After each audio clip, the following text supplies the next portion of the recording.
राधे राधे। जय श्री हरि। ओम नमो भगवते वासुदेवाय। ओम नमो भगवते वासुदेवाय। तो प्रिय भक्तों, आज हम सुनेंगे पुरुषोत्तम मास महात्म्य कथा अध्याय 11वें की। तो सभी भक्तों का स्वागत है हमारे चैनल में और श्री हरि विष्णु का स्मरण करते हुए कथा का प्रारंभ करते हैं। राधे राधे। जय श्री हरि विष्णु। जय माता लक्ष्मी। नारद जी बोले, सब मुनियों को जो दुष्कर कर्म है, ऐसा बड़ा भारी तप जो इस कुमारी ने किया, वह हे महामुने हमें सुनाइए।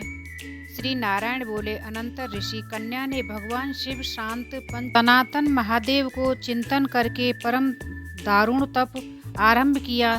सर्पों का आभूषण पहने देव, नंदी, भूमि आदि गणों से शोभित 24 तत्वों और तीनों गुणों के युक्त अष्ट महासिद्धियों तथा प्राकृत और पुरुष से युक्त अर्धचंद्र से सुबोधित मस्तक वाले जटाजूट से विराजित भगवान के प्रीत तत्यर्थ उस बाला ने परम तप प्रारंभ किया।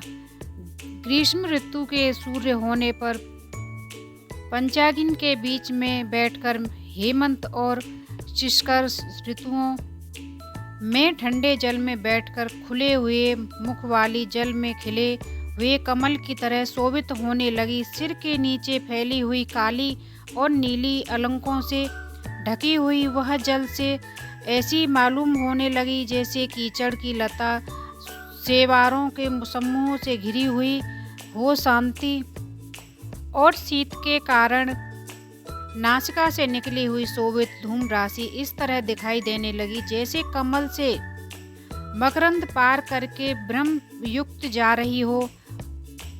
वर्षा काल में आसन से युक्त चौतरे पर बिना छाया के सोती थी और वह सुंदर अंग वाली प्रातः साय धूम्रपान करने थी। उस कन्या के इस प्रकार के कठिन तप को सुन कर इंद्र बहुत चिंतित हो गए। सब देवताओं से दुर्दुर्सा ऋषि और उस ऋषि कन्या के तप में लगे रहने पर, निप्रनंदन हे क्षत्रिय भूषण 9000 वर्ष व्यतीत हो गए। उस बाला के तप से भगवान शंकर ने प्रसन्न होकर उसे अपना इंद्रियाजीत निज स्वरूप दिखलाया।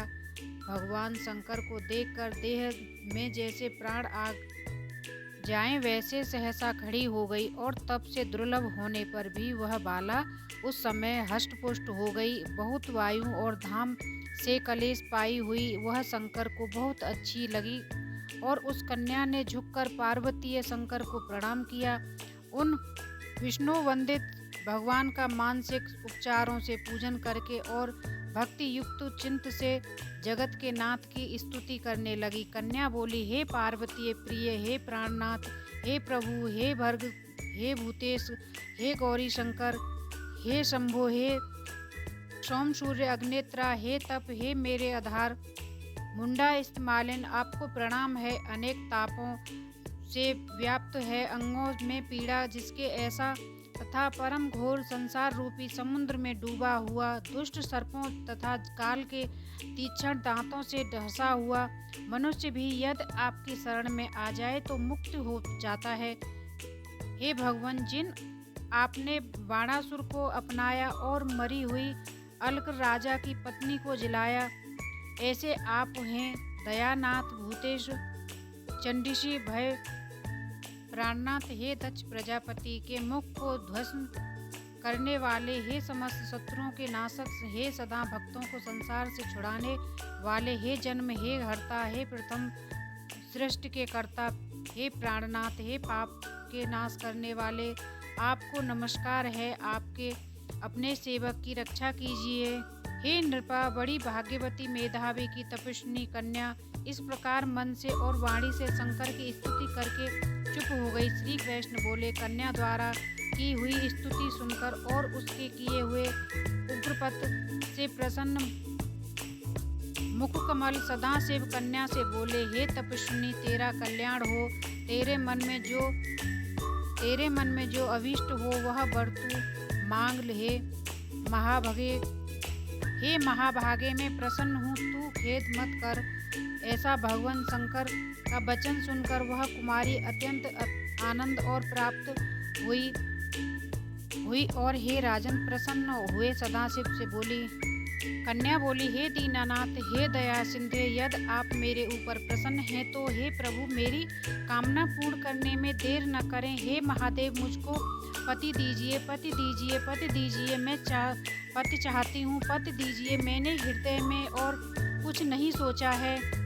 वह ऋषि कन्या इस प्रकार महादेव से कहकर चुप हो गई। तब यह सुनकर महादेव जी उससे बोले। शिव बोले, हे मुनि कन्ये, तूने जैसा अपने मुख से कहा है वैसा ही होगा, क्योंकि तूने 5 बार पति मांगा है। अतः ये सुंदरी तेरे 5 पति होंगे और वे 5 वीर, सर्वधर्मवेता, सज्जन, सत्य पराक्रमी, यज्ञ करने वाले, अपने गुणों से प्रसिद्ध जितेंद्रियां, तेरा मुख देखने वाली, सभी दक्षिणीय और गुणवान होंगे।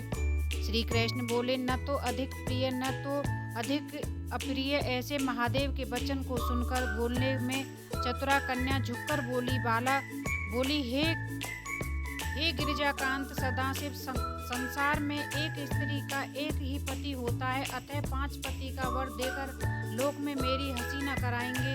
एक स्त्री 5 पति वाली न देखी गई है और न सुनी गई है। हाँ, एक पुरुष की 5 स्त्रियां तो हो सकती हैं।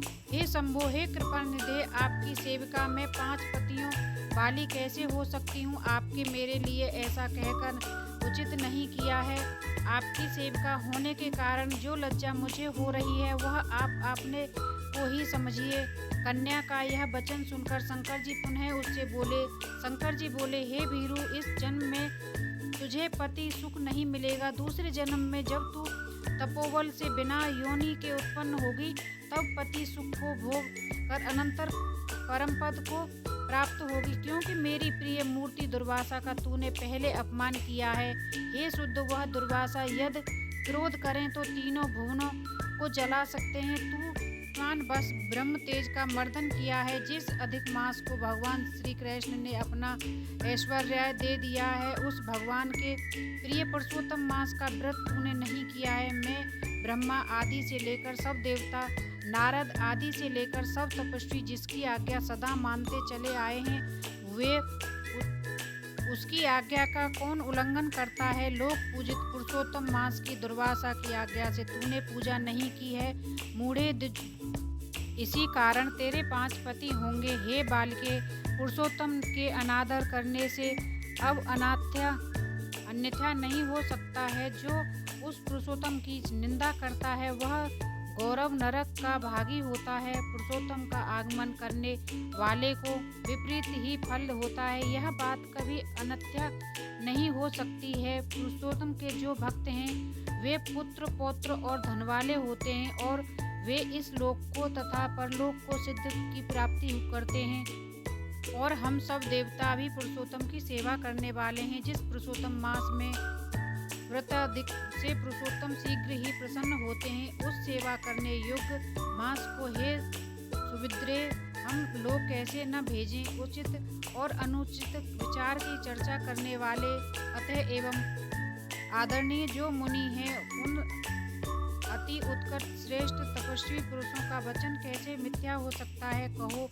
इस प्रकार कथन करते हुए भगवान नीलकंठ शीघ्र ही अनंतर ध्यान हो गए और वह बाला युद्ध से भ्रष्ट मृगी की तरह चिंतित हो सो गई और चकित सी रह गई। सूत जी बोले, हे मुनीश, रेखा से चंद्रमा से युक्त मस्तक वाले सदाशिव जब उत्तर दिशा की प्रति चले गए तब वृतासुर को मारकर जैसे इंद्र को चिंता हुई थी, उसी प्रकार मुनिराज की कन्या की चिंता बाधा करने लगी।